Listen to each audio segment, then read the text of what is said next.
तुम्ही म्हणालात की 2 मागण्या केल्या, त्यातली एक मागणी तुम्ही अपघाताच्या चौकशीची सांगितली, दुसरी मागणी तुमची काय? दुसरी मागणी अशी आहे की अजितदादा पवार यांना भारतीय जनता पक्षाकडून नेत्यांकडून सगळ्यात सर्वपक्षीय सर्वमान्य नेते होते, श्रद्धांजली वाहिली जाते.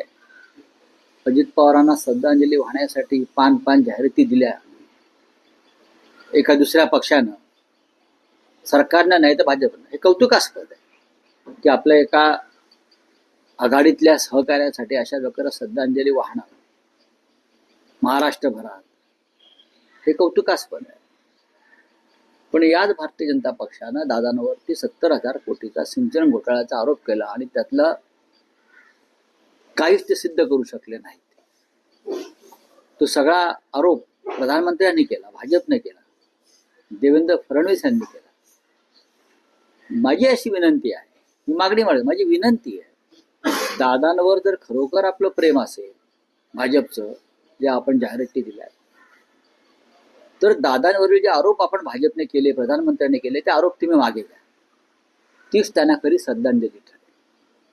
ती अराजकीय मागणी आहे, यात राजकारण नाही. हे आमचं दादांवरचं प्रेम आहे. आम्ही सुद्धा तडफडलो की दादांवरती असे आरोप करून तुम्ही काय मिळवलं. बरं, असे आरोप ते भुजबळांवरती केले, भुजबळ निर्दोष सुटले. प्रफुल्ल पटेलवरती केले, आमच्या पटेलांवर केले, ते निर्दोष सुटले.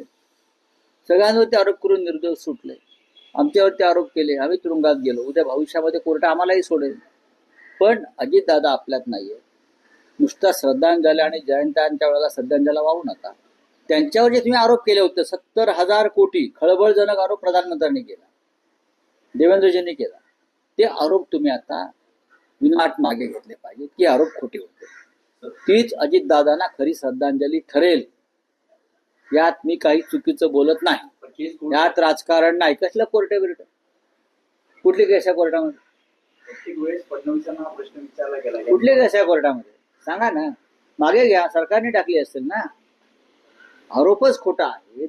त्यांच्यावरचे आरोप खोटे असल्यामुळेच तुम्ही त्यांना मिनिस्ट्रीमध्ये, कॅबिनेटमध्ये घेतलेत ना.